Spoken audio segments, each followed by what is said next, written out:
Welcome to the Lion's Share podcast, where we break down today's most impactful research and bring fresh insights from the academic frontier straight to you. Have you ever found yourself maybe deep into your PhD or DBA research, just staring at this mountain of dense academic papers? Oh, yeah. And you just feel that heavy dread.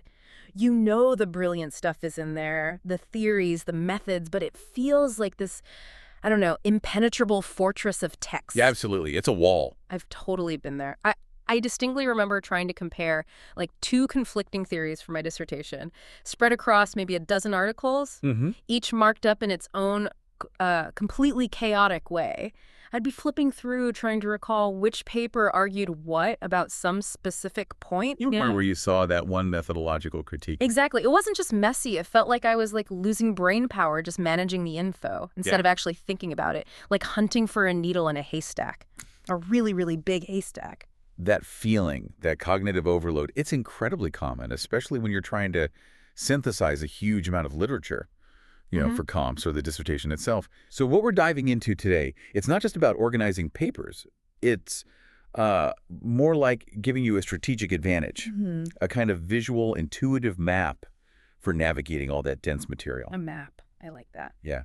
And for doctoral students, I mean, efficiency and a really structured understanding, they aren't just nice to haves. They're absolutely essential for building a strong argument for finding your own contribution. Precisely. So my personal mission then became finding a way to turn that frustration into, well, clarity.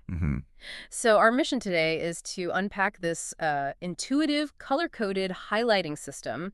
It's designed to help you pull out the key insights quickly, efficiently from all those research papers. Doesn't matter it's heavy on numbers or, more narrative. And by the end of this deep dive, you won't just understand how to set up your own system.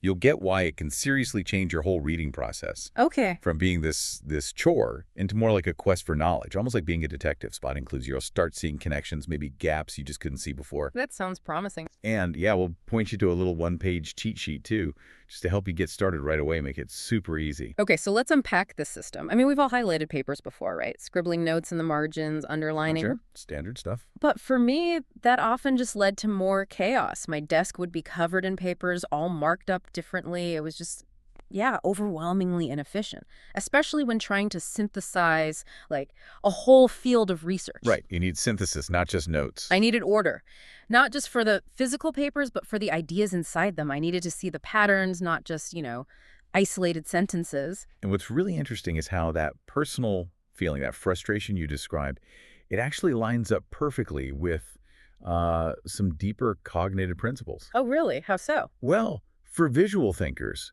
using a consistent color system, it's like installing a search engine right into your reading process. Suddenly, the structure of the text, it doesn't just sit there, it kind of pops out at you.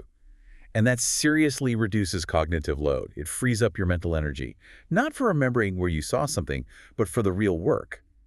Synthesis, critique. Okay, I can see that. And for folks who are really detail-oriented, it adds another layer of systematic order, helps make sure nothing critical gets missed. Right. And for those of us maybe who sometimes get lost in just the sheer volume of text, this method helps you zero in on what really matters, filter out the noise. So it makes reading less stressful. Less stressful, more strategic, and way more useful. Which is, let's face it, absolutely critical when you're building that complex argument for a dissertation. It's about letting your brain do its best work, really. Okay, so how do we build this visual map then? You mentioned the core ideas that research papers kind of share a common structure. Exactly. Whether it's quantitative or qualitative, you generally find an introduction, some theory, methods, results, and a discussion, like an architectural blueprint. Right, the basic sections. But the colors are what bring that blueprint to life. So how did the colors work? What's the logic? That's where the color personality comes in. We give each section its own visual identity, its own consistent meaning. We pick specific colors, kind of thinking about what they represent psychologically and what they mean in the context of a paper structure. Okay. Think of it like creating this universal language that your brain learns to recognize instantly. All right, let's start. What's the first color? Let's start with green. Green. Okay. For me, I started using green for the research question and its importance. It felt like a clear signal, like, okay, this is why this study exists. The heartbeat, Spot on. Green is perfect for that, like new growth or a go signal. Mm-hmm. It immediately tells you the paper's purpose, its direction. If you're ever lost or just wondering, is this paper relevant to me? That green highlight is your anchor. Saves so much time just filtering. Definite. So after the why, what's next? From there, we move to purple. This is where you highlight the theories or the hypotheses. Purple theories. Okay. Yeah. Purple, often associated with wisdom, maybe authority. It fits the theoretical backbone well. It's the scaffolding that connects their big ideas, their conceptual framework, to the actual testing they're going to do. It's the lens they're using. The lens. I like that. So we know the question, we know the theoretical lens they're using. Now we need to know how they actually did the research, right? Methods can be super dense. Exactly. And that's where blue comes in, for methodology. Blue for the blueprint. Precisely. Blue is like the detailed map. It shows how the research was done. Think sample size, variables, study design, all those specifics. Blue gives you that quick mechanical overview. Super useful if you're thinking about replicating it or even just critiquing their approach. Okay, that makes sense. And once you know how they did it, the big question is always, so what did they find? And that's Pink's job. Pink highlights the results and the big takeaways. It's like the spotlight, shining on what they discovered and why they think it matters. This includes, the actual findings, but also the author's first interpretations of those findings. So the core results. Got it. Then what about orange? Orange. Crucial one. This is for validity and robustness. Right, this is super important, especially in doctoral work. Absolutely. This covers all those econometric checks, robustness tests, any limitations that the authors themselves admit to, or broader discussions about the study's credibility. Things like endogeneity, where something else might be causing the effect. Exactly. Endogeneity is a classic orange highlight. All those important caveats that tell you the boundaries of the findings, you really need to pay attention to the orange sections. Yeah, I can see how overlooking that can mess up your own arguments later. Definitely. Orange is like the caution sign, the evaluation layer. Helps you judge how much you can trust those findings for your own work. Okay. And the last main one. And finally, my personal favorite, yellow. This is for your golden nuggets. Golden nuggets. Yeah. Those interesting quotes, little insights, maybe a cool metaphor that just sparks an idea for you. So not necessarily a core part of their argument, but useful for me. Exactly. Yeah. Maybe side notes, connections they didn't explore fully, things that don't fit neatly elsewhere but are just too good to lose. I used to scribble these on sticky notes. Which always fall off. Always. Yellow makes them instantly findable. These are often the seeds for your own future research questions, or maybe a novel angle for your dissertation. Okay, that framework alone feels really solid. Green, purple, blue, pink, orange, yellow. Question, theory, methods, results, validity, nuggets. That's the core. But Okay. what about different types of research? Reading a qualitative paper, for instance, feels so different. It's like you said, sitting down with a story, an expedition into meaning. Right. Depth, context, experience. Not just what happened, but why and how. Yeah, and sometimes my general highlighting just felt clumsy for that. It didn't quite capture the nuances. But what's great is how this color map adapts. It becomes a partner in that deep dive, too. Okay, how does it adapt for qualitative? Well, green is still the research question and why it matters. Right. That core inquiry is still key. But it's in purple, where you see a subtle but really important shift. Instead of rigid hypotheses, purple now highlights the theoretical frameworks or the guiding themes the researcher is using. It's their conceptual lens for interpreting that rich narrative data. Okay. The lens again, but maybe broader, more like a perspective. Exactly. And blue still covers methods, but here it's about how they gathered those stories. So interview protocols, focus group designs, their specific approach to analyzing documents or observations. The process of gathering narrative. Right, the qualitative methods. Makes sense. Then pink really focuses on the findings and interpretations. This is where you'd highlight the emerging themes, those powerful participant quotes, the big insights about meaning that the researchers pulled from the data. It's the heart of the qualitative story. Okay. Capturing the essence of what they learned. And orange shifts slightly, too.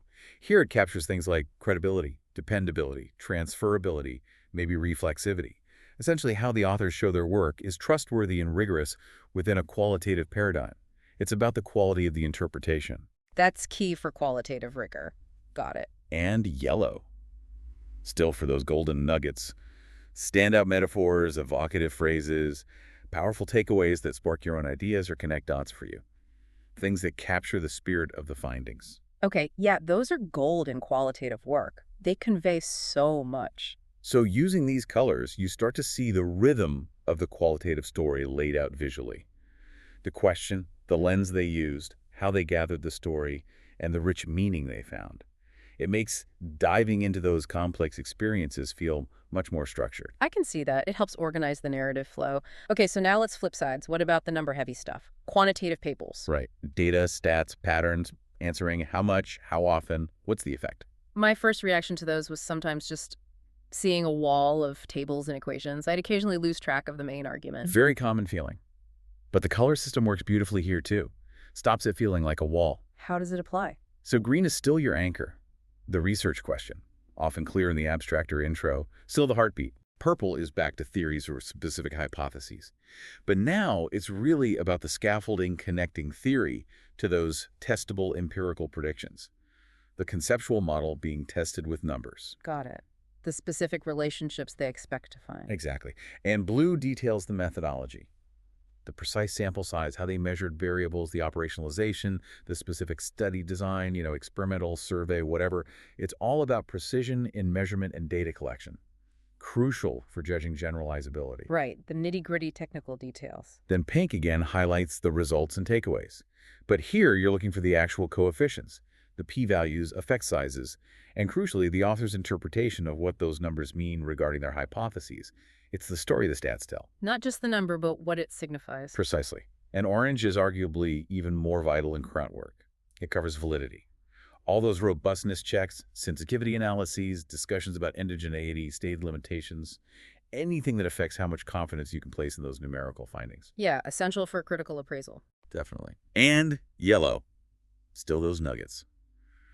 Ideas sparked, maybe a side note in the discussion, a connection they didn't focus on but you find interesting, maybe a weird correlation in a table that makes you think. A potential seed for my own analysis. Exactly. So the system stops those quant papers feeling like that scary wall of tables.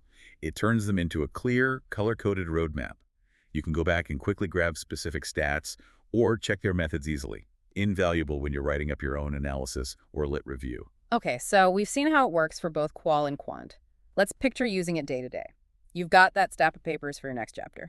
The dread starts to creep in. But instead, you grab your highlighters, you read through assigning colors, green for questions, purple for theory, blue for methods. Pink for results, orange for validity checks. Yellow for those little sparks. Yeah. And over time, doing this consistently, it builds this kind of color-coded memory in your brain, doesn't it? It really does.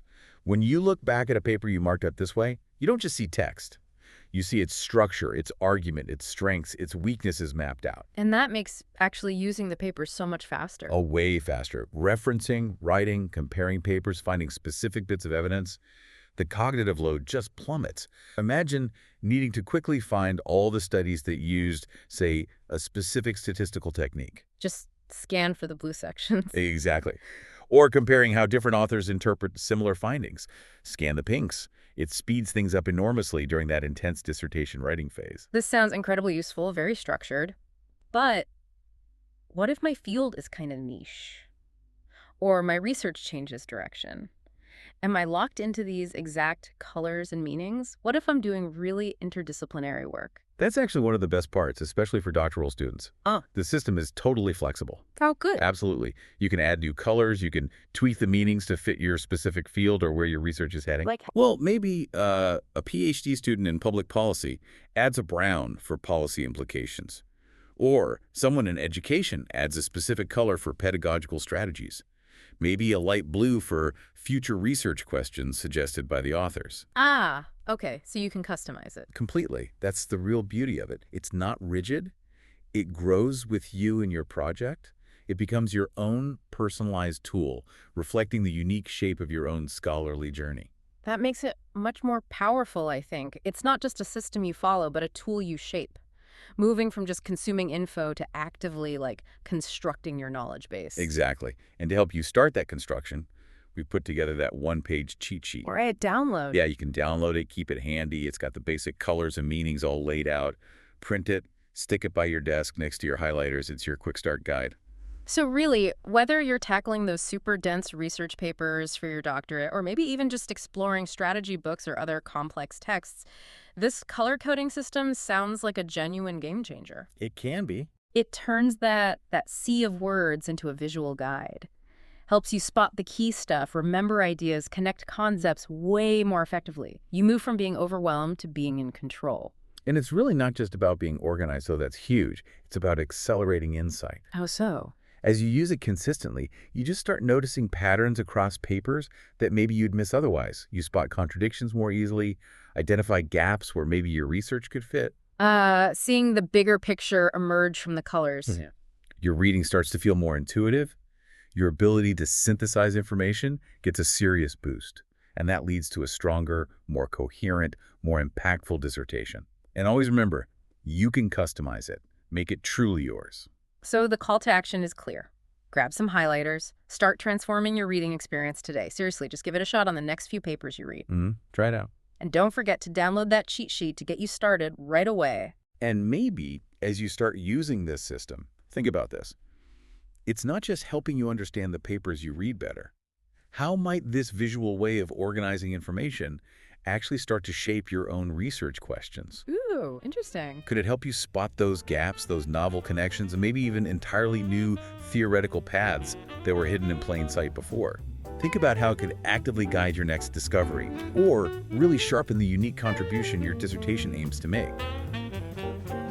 Thanks for tuning into the Lion's Share podcast. If you enjoyed today's discussion, share it with a friend and join us next time for more ideas worth talking about. We'll see you next time.